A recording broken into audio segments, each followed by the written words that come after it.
That just leaves me to introduce Dean. My name's Dean, I'm an addict. Hi, Dean. Right, so straight into it, I suppose. I'll tell you about myself. Before I came into CA, before I went to treatment, and treatment sent me to all the different fellowships, my first ever meeting was a CA meeting, and I felt something in the room. I felt the hair stand on my neck stand up, and I believed the people sharing back. I felt some sort of power in the room, and I had hope straight away. I was still high, and I was just starting my detox, but I was sold. I went to the other fellowships, but it was CA for me from the very start. I was shit scared. Excuse me, I don't know if you're not allowed to swear at this meeting, but I do swear a bit. I was shit scared of the meeting. I was scared of everything, and that's what I was like all my life. Like, my earliest memories was, from a little boy, I was scared. I used to have panic attacks before I can even remember, because I was scared of dying. And I couldn't seem to get on with people apart from the naughty kids. And the only fun I ever got in life was climbing and smashing stuff up. And I felt free when I was doing that, when I was like on the edge. And I was just a lost kid, and I always felt less than everyone else, and I couldn't get stuck into anything apart from climbing.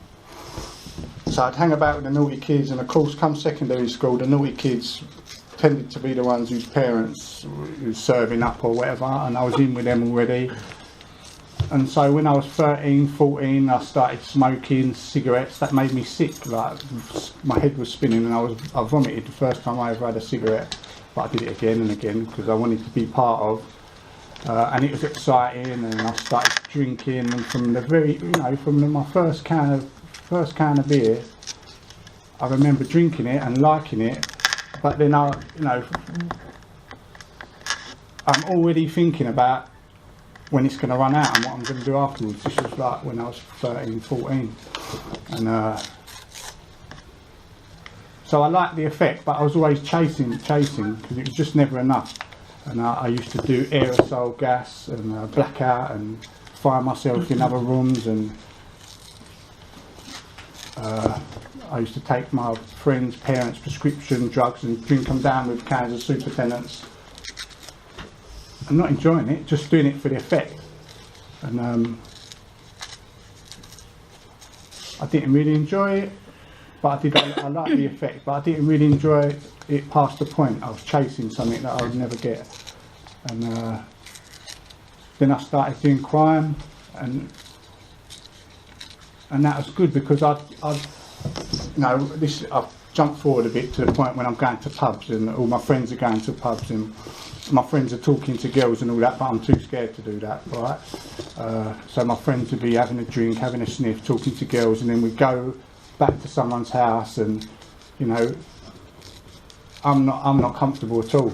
So I'm focused on the drink and the drugs anyway. And there comes at some point of the night, virtually every time, when people would be paired off or people would be going to sleep, and I would be the only one left awake, wired. And I used to go out roaming the streets on my own, like nicking stuff, breaking into cars, climbing up drain pipes and stuff. And I liked that, because it's, it was climbing. I'm already buzzing, it was climbing, and I'd wake up in the morning, like loads of times, I'd wake up in the morning and think, what did I do? And I'd look round, and there'd be a stereo there or something. So I'd sell that, and I'd have another good day, or just, I don't know if it was a good day, because I couldn't remember most of the time. Started getting nicked, got very close to going in prison. Because I'm a coward, I cut out doing the crime, I cut out doing burglaries and stealing and all that, and I just focused on growing weed. Not very well, it was shit weed.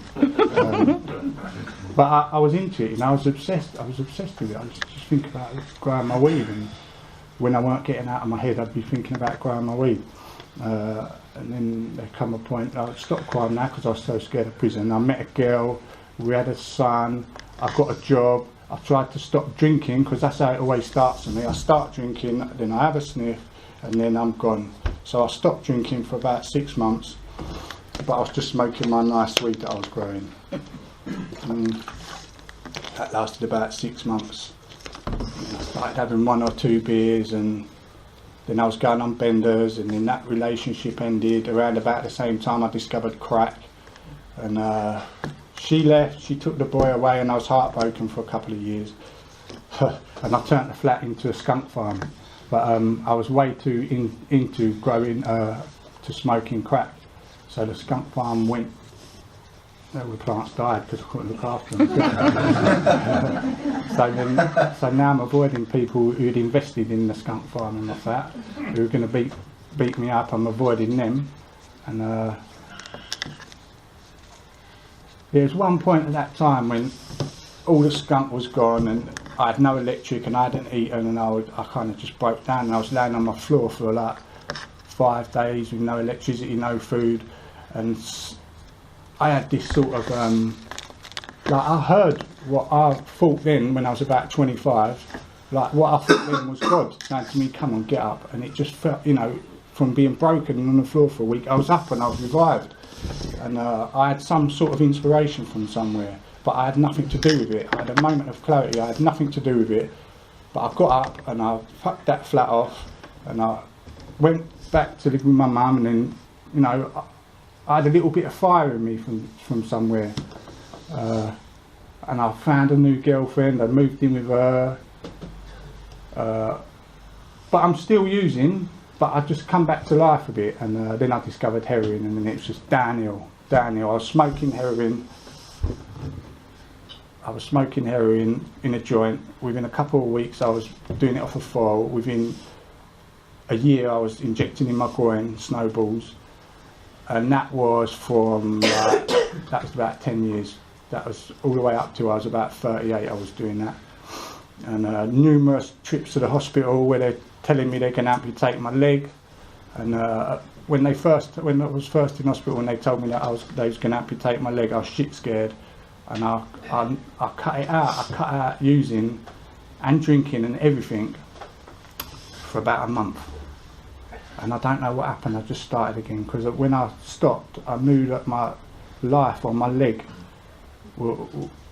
was up for grabs here, you know. And I can't even think why I started again. It's just because I can't do life, innit? Because I'm lost without it. Because I'm just lost without it.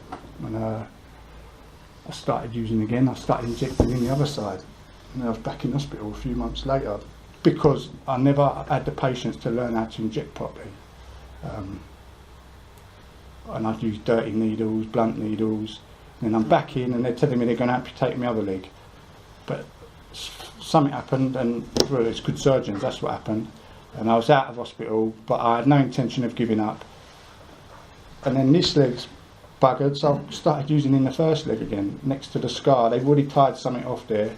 I just had no regard for my life whatsoever at this point. When I went back in hospital the third time, and they told me that you've got no chance of keeping that leg, and the doctor put his arm around me, I thought the doctor was gay. I thought he was coming on to me. Like, I'm this skinny, like grey skin, no front teeth.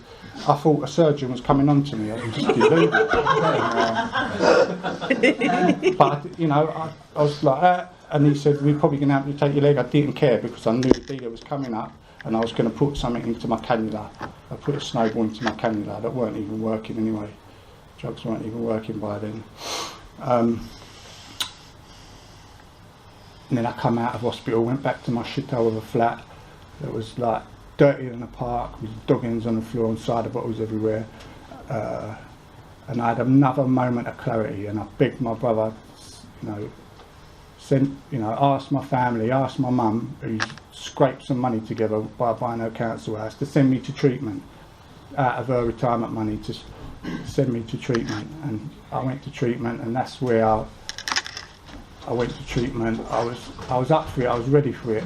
I was striking while the iron was hot, and I got to treatment, and my first meeting was a CA meeting. And I still do, I just knew everything was going to be alright, and I still got that feeling that everything's going to be alright.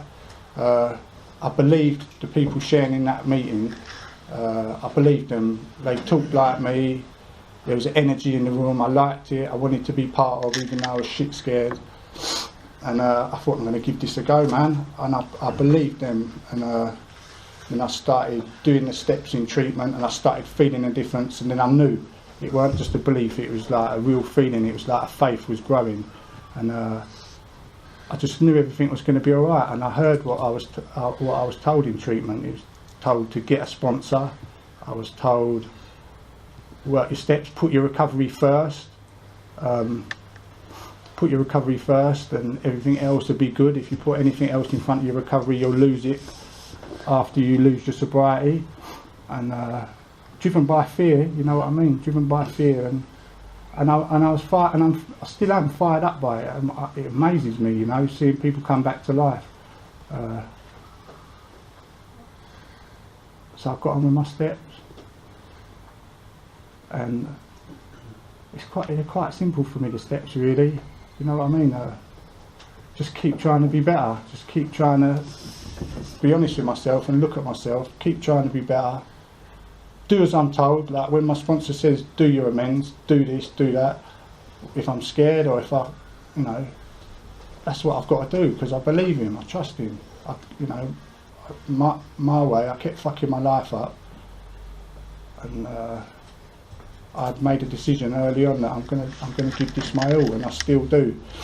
And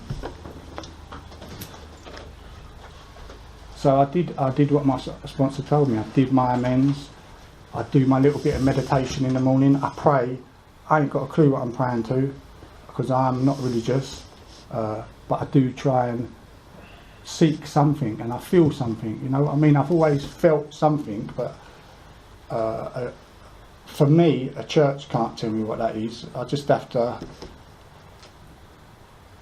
find it myself, and I'm finding that from doing the steps and from practicing my meditation and practicing praying and just trying to be a better person. And you know, I get a lot of joy of seeing people come back to life. I go back into that treatment centre I went through once a week for this morning sort of meeting thing, and I see people coming back to life, and it's beautiful, man.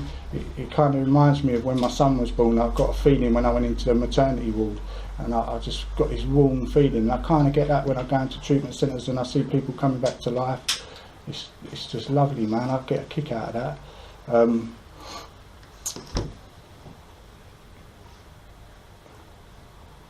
And I need to do that. I need to keep working my steps. I need to keep connected with CA. I need to keep sharing when I'm asked to share. I need to keep helping people when they ask for help. Because unlike my older brother, on my own, I'm going to destroy myself. But if I stay connected together, you know, with you guys, I'm not going to destroy myself. I'm going to keep growing. And you know, if I start going backwards, you know, I'm going to get pulled up by someone. I'm going to get told perhaps not what I want to hear, but what I need to hear for me to stay safe. So I stay connected with my sponsor. I look at my behaviours. I do my step 11 inventory. I try not to harm anyone. I practice prayer and meditation. I do my meetings. I try to give back to CA. I do subcommittee commitment. Now, I don't want to do it all the time on a Friday night. I don't want to go to the meeting, but if it weren't for that, if it weren't for CA, you know, CA I kind of see like the soil in which I'm growing in. Like without that, I would be like lost, maybe dead, probably without a leg, probably not dead, probably just in pain like I was for the last 10 years before I got clean a couple of years ago. So I'm very, very grateful to CA, and I know that I've got to stay connected with it, because me on my own I destroy myself. And I would urge anyone to give it a go, man. I would urge anyone to give it a go and just give it your all, man. And this is what I heard when I first come in. If you give it your all for 6 months, if you don't like it, go back out there. And I gave it my all. And I started feeling a difference, and I'm kind of hooked on that. You know, I'm hooked on that. You know, I'm not scared anymore. I'm not discontent. I'm content now. I like myself. I'm useful. I pay my bills now. I'm not on benefits anymore. I'm not a scammer or schemer anymore. And like my little brother died about 6-7 weeks ago. He's one of us, and I organised the funeral, and I organised. I was there for my family when they couldn't be there, and it didn't feel comfortable. But I can sit with my feelings today. I've learned how to sit with my feelings today, and I like myself, and I still know everything's going to be all right. So, as I say, I'd urge anyone to give it a go. It's a beautiful journey I've been on, and it can be for you. So I'll leave it there. Thanks, Dean.